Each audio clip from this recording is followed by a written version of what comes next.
दोस्तों, हम हैं, हमारा अस्तित्व है, इसका भान, इसका पता हमें तब जान पड़ता है जब हम संवाद की स्थिति में होते हैं। संवाद चाहे आत्म संवाद हो, चाहे संवाद की प्रकृति वाहिगत हो।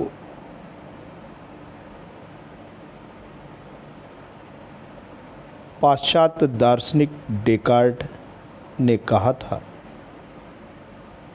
उसके दर्शन का मर्म ही था, I think therefore I am. मैं सोचता हूँ इसलिए मैं हूँ। मेरी सत्ता इस बात से सिद्ध होती है कि मेरे भीतर चिंतनशील तत्व है।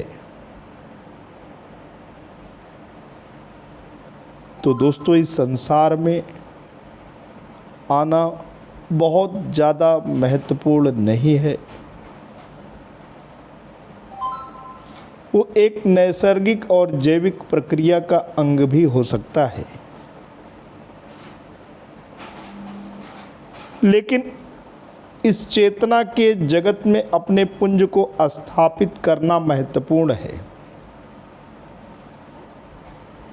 युग युगों से चली आ रही चेतना की लहर में एक अपनी तरंग को शामिल करना महत्वपूर्ण है।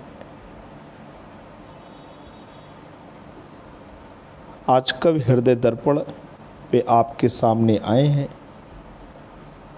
चेतना के पुंज, चेतना के पुष्प आपके लिए लाए हैं, और ये लाना इस बात का प्रतीक है कि हमारे भीतर जो आभा है, जो आपसे जुड़ने की चाहत है, उसको विवशताएं, व्यस्तताएं रोक नहीं सकती हैं। गर्म तप्त आबो हवा है। ग्रीष्मकालीन ऋतु अपने प्रचंड स्वरूप में मन को पीड़ित और व्यथित कर रही है। इसमें हम आपके लिए लेके आए हैं एक ऐसी कविता जिसका शीर्षक बरसात है। पानी जीवन का सार है, पानी जीवन ही है, क्योंकि ग्रीक दार्शनिक ने क्या खूब दोस्तों कहा है, जल ही जीवन है। हमारे शरीर में 3/4 जल है, पृथ्वी पे भी 3/4 जल है, और संस्कार चाहे जीवन के शुरुआत के हों, चाहे अंतिम संस्कार हो, उसमें जल की आवश्यकता पड़ती है। यहाँ तक कि माँ के गर्भ में भी जो गर्भस्थ शिशु का गतिशीलता है, उसका मूवमेंट है, उसके लिए भी वाटर की बहुत ही ज़रूरत पड़ती है। पानी जो कि भूगर्भ में स्थित है, वो बड़ा ही सीमित है, और पौधों, पक्षियों और सभी जीवों के लिए बहुत ही उसकी ज़रूरत है। लेकिन जो बारिश का पानी है वो माँ सदृश है। उसकी आवश्यकता केवल जैविक ही नहीं, उसकी आवश्यकता आत्मिक है। आप पौधों को कितना ही क्यों ना सींचें, जब बारिश का पानी आता है तो वही पौधे, वही डालियाँ, वही लहलहाती हुई लताएं, उन्हें जैसे एक आत्मिक खुशबू, सुवास का एहसास होता है। उसके बाद आप देख सकते हैं उनकी जो प्रगति होती है, दिन दूनी रात चौगुनी होती है। तो बरसात के लिए केवल कुछ भौगोलिक दशाएं ही ज़रूरत नहीं है, उसमें मिलन की चाहत भी होनी चाहिए, तभी बारिश आती है। तभी केवल बारिश आती ही नहीं है, वो अंतस की जो पीड़ा है उसका शामक की बात कार्य करती है, और एक ज़िंदगी को नई दिशा भी देती है।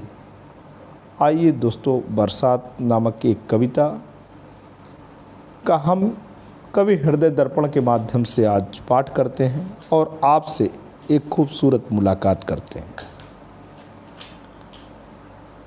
तप्त गर्म आबो हवा, बादलों की कड़क गरज के अलावा भी ज़रूरी है पौधों लताओं की केवल अकुलाहट ही नहीं बल्कि एक नैसर्गिक विकास के लिए दिल में मिलन की चाहत। तब होता है काव्य का सृजन, जिसे बरसात कहते हैं। तो दोस्तों, बारिश एक सृजन है, एक क्रिएशन है। ऐसे ही जैसे कविता के लिए मन की और बाह्य और आंतरिक दशाएं ही ज़रूरत नहीं होती हैं। इस सृजन के लिए आपसे मिलने की चाहत की भी दरकार होती है। ऐसे ही जैसे तप्त गर्म आबो हवा, बादलों की कड़क गरज, यही ज़रूरी नहीं है, इसके अलावा भी ज़रूरी है पौधों लताओं के भीतर एक अकुलाहट। इतना ही नहीं बल्कि एक नैसर्गिक विकास के लिए दिन में मिलने की चाहत। तब होता है एक काव्य का सृजन, जिसे हम बरसात कहते हैं। आज के लिए दोस्तों इतना ही। आशा करता हूँ कविता, इसके भीतर निहित संदेश आप तक प्रेषित हुआ है। जल्द आपके समक्ष एक नई रचना के साथ पुनः हाजिर होंगे। तब तक के लिए जय हिंद, वंदे मातरम।